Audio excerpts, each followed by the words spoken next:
Hey guys, what's up? So thank you so much for tuning in. Now, what we're doing in this series is breaking down 10 things that I wish I knew before I started my travel show. So if you missed number 1, be sure to click on the video, but I'm going right in to numero dos.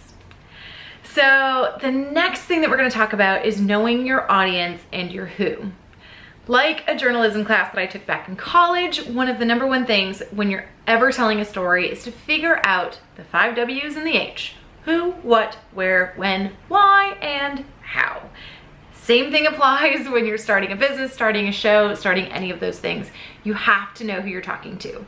Now, I heard this before I started my show, and I kind of went, yeah, 20s and 30-somethings, and males and females, anybody that likes outdoors.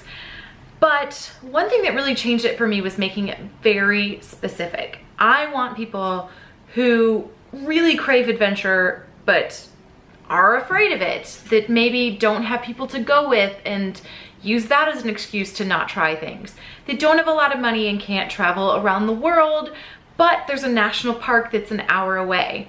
So it's a very specific thing, even to the point where you write down, my goal is to reach Sally Smith, who lives in a small town in Ohio and is 32 years old, single, really likes hiking, but hasn't gone since she was a kid, wants to get back into it, doesn't know people who are into that sort of thing, doesn't really know what's around her, and doesn't have a whole lot of friends to try it out with because she just moved to this town. These videos are for you. So that's kind of breaking down who your audience is and why you're speaking to them. Now, this is super important because everybody's heard it a million times. If you are trying to please everybody, you are pleasing nobody. And I've definitely gone through that of, I just want a giant audience because, well, who doesn't? But being very specific on who I'm trying to reach out to has changed it for me because I know exactly what I'm trying to get across.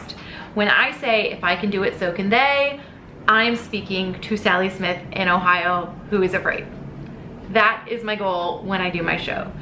So whatever that means to you, just make sure that you are very specific about who you're trying to reach, how you're trying to reach them. And going into that next little part, if you're on camera, be sure that you are just talking normal as if you're speaking to a friend. Because in reality, we want the people watching to relate to us, to see us speaking and go, oh my gosh, I feel like I know her. That's my goal anyway. When people say you're just how you are on camera in real life, or I feel like we're friends, I'm like, yes! Because when I see celebrities that I love, I'm like, I'm pretty sure we're friends in real life. Even though that's creepy. But that's kind of my goal anyway, is to be seen that way. Now, when I started the show, even though I had been a host for a very long time, plus 15 years at that point, I was used to live hosting. It's very different when I can interact with people in real life as opposed to trying to make a camera a person and trying to really reach out to those people. And if you saw my thing on my very first episode, it was not great. It was very much scripted and hosted, and for some reason my voice was up here. So really just dialing into who you are, how you're speaking, and trying to get that across if you're on camera. Now, one good tip, if you're gonna be an on-camera person, is to get your voice to its natural place. I learned this in a hosting class. Say where you're from. As if somebody asked you, where are you from? I would say, Holt, Michigan. And for some reason, like that's always in my head so that if my voice starts getting high, I can always bring it back down. Or how old are you? Just a basic question that you're gonna answer off the top of your head and not have to think about, because nobody's gonna go, I'm from Holt, Michigan. Like, you're just not going to. So that kind of brings it down for me. Another good tip is to leave the camera running. If I leave the camera running, I tend to be more real, more relatable. I tend to have better conversations with people that I'm interviewing or co-hosting with, because for some reason you turn the camera on, you see the little red button, and we all get a little bit weird.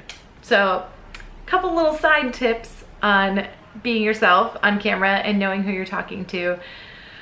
But this kind of applies to any sort of business. If you're selling something, know who your dream client is. If you are talking to somebody, picture that person and speak to them, because that is the most authentic way to come across and to just really get your message across without selling, without pitching, without pretending, anything like that. So know your audience, and speak to them. That is number 2. And now I want to hear from you guys. Is there anything that you have learned that you struggle with, that you have questions on about being on camera or knowing your audience? Please leave me a comment below and stay tuned for number 3, and I'll see you guys next time.